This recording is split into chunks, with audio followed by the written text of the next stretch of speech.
పూర్తి వివరాలు చూసే ముందు మా ఛానల్ ని సబ్స్క్రైబ్ చేయడం మర్చిపోకండి. శ్రీ గురుభ్యో నమః. శ్రీ మహాసరస్వత్యై నమః. ఓం నమః శివాయ. నారాయణ శాస్త్రి ఆస్ట్రాలజీ ఛానల్ వీక్షిస్తున్నటువంటి ప్రేక్షక మహాశీలకు స్వాగతం, సుస్వాగతం.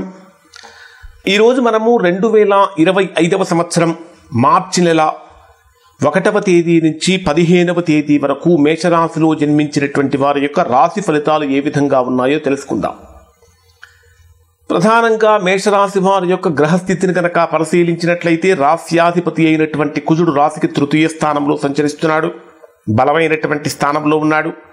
ద్వితీయ సప్తమ స్థానాధిపతి అయిన శుక్రుడు కూడా 12వ స్థానంలో వ్యయంలో ఉన్నప్పటికీ ఉచ్చ స్థానంలో ఉన్నాడు. ఇది కూడా బలంగా ఉన్నాడు. అయితే 1వ తేదీ నుంచి మనకి శుక్రుడు వక్రంలో సంచరిస్తాడు. తర్వాత లాభస్థానంలో రవిశని గ్రహాలు, 12వ స్థానంలో బుధ శుక్ర రాహు గ్రహాలు. సో ఓవరాల్గా ఉన్నటువంటి గ్రహస్థితిని కనుక పరిశీలించినట్లయితే మేషరాశి వారికి దాదాపుగా 80% అనుకూలమైన ఫలితాలు కనిపిస్తున్నాయి.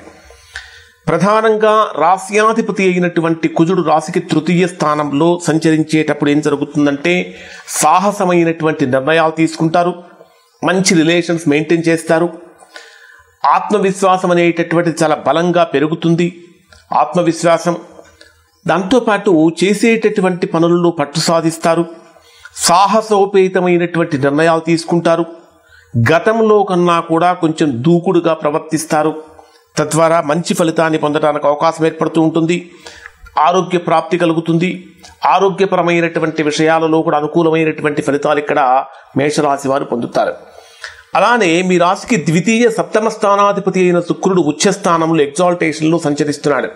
అంటే 12వ స్థానంలో వ్యయస్థానంలో ఉన్నప్పటికీ ఎగ్జాల్టేషన్ ఉచ్చ స్థానంలో సంచరిస్తున్నాడు. ద్వితీయాధిపతి అయిన శుక్రుడు ఉచ్చ స్థానంలో సంచరిస్తున్నటువంటి కారణం చేత ఆర్థికపరమైనటువంటి వ్యవహారాలు అత్యంత అనుకూలంగా మారుతూ ఉంటాయి. ఆత్మ గౌరవం అనేటటువంటి చక్కగా పెరుగుతుంది. కళత్ర స్థానం బ్రహ్మాండంగా ఉన్నటువంటి కారణం చేత కుటుంబపరమైనటువంటి విషయాలలో ఏర్పడినటువంటి ప్రతికూలతలు తొలగిపోతాయి. అంటే భార్యాభర్తల మధ్య అవగాహన లోపంతో ఉన్నటువంటి వారికి చక్కటి అవగాహన కలిగి సర్దుకుపోయి ఆనందకరమైనటువంటి కుటుంబ వాతావరణం ఏర్పడటానికి అవకాశం ఏర్పడుతూ ఉంటుంది. అలానే వ్యాపారపరమైనటువంటి విషయాలు అధికమైనటువంటి పెట్టుబడులు పెట్టడానికి ముందుకు వస్తారు. మీరు పెట్టేటటువంటి ఇన్వెస్ట్మెంట్స్ అన్నీ కూడా లాభదాయకంగా మారతాయని కూడా చెప్పవచ్చు. ప్రధానంగా తృతీయ షష్ఠ స్థానాధిపతి అయినటువంటి బుధుడు మీ రాశికి 12వ స్థానంలో వ్యయస్థానంలో నీచంలో సంచరించేటప్పుడు కొన్ని విషయాల్లో ఇక్కడ ప్రతికూలతలు, ఒక 20% ప్రతికూలతలు ఈ బుధుడి యొక్క కారణంగానే జరుగుతూ ఉంటాయి. కారణం ఏమిటంటే తృతీయ స్థానం అంటే ధైర్య స్థానం, పరాక్రమ స్థానం, సోదర స్థానం అని చెప్పాలి.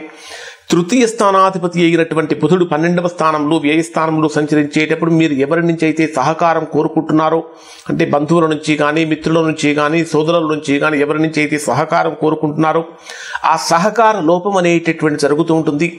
బుద్ధికారకుడైనటువంటి బుధుడు, తెలివితేటలకు ప్రధాన కారకగ్రహం అయినటువంటి బుధుడు మీ రాశికి 12వ స్థానంలో సంచరించేటప్పుడు ఆలోచనలు కూడా స్థిరంగా ఉండవు. అంటే ఫికిల్ మైండెడ్ పర్సన్స్గా మారే అవకాశం ఉంటుంది. కాబట్టి స్థిరమైనటువంటి ఆలోచనలతోటి ముందుకు వెళ్ళటం మంచిది.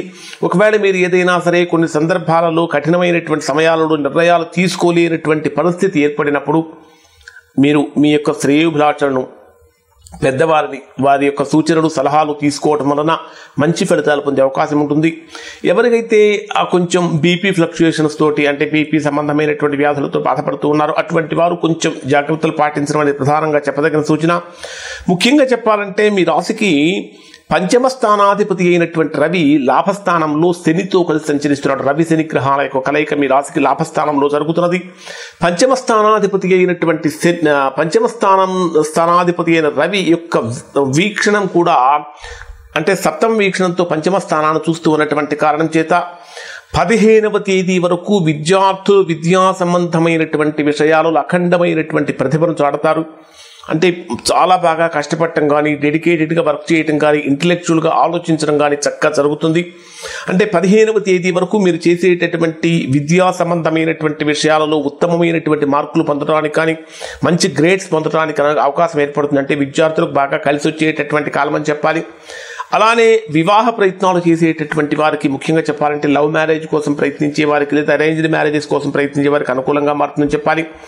కెరియర్ వైజ్గా వీరికి ఏ విధంగా ఉండబోతుందంటే మీ రాశికి దశమ స్థానాధిపతి అయిన శని 11th హౌస్లో లాభస్థానంలో ఉన్నప్పటికీ రవితో కలిసినటువంటి కారణం చేత కెరియర్ వైజ్గా కూడా ఆకస్మికమైనటువంటి డెవలప్మెంట్స్ అనేటటువంటివి ఇక్కడ ఈ రాశి వారికి మేషరాశి వారికి కలిగించే అవకాశం ఏర్పడుతూ ఉంటుంది. కొన్ని సందర్భాలలో వ్యాపారపరమైనటువంటి విషయాలలో నిర్ణయాలు తీసుకోలేనటువంటి పరిస్థితికి వస్తారు. అంటే సందిగ్ధమైనటువంటి వాతావరణం నెలకొంటూ ఉంటుంది.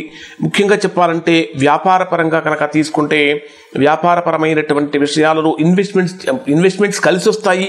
కానీ ఆ ఇన్వెస్ట్మెంట్స్ చేసేటప్పుడు కొద్దిగా ఆలోచించి, కారణం ఏంటంటే ప్రధానంగా వ్యాపార కారక గ్రహమైనటువంటి బుధుడు మీ రాశికి 12వ స్థానంలో వ్యయస్థానంలో సంచరిస్తున్నాడు. అయితే శుక్రుడితో కలిసి సంచరిస్తున్నాడు.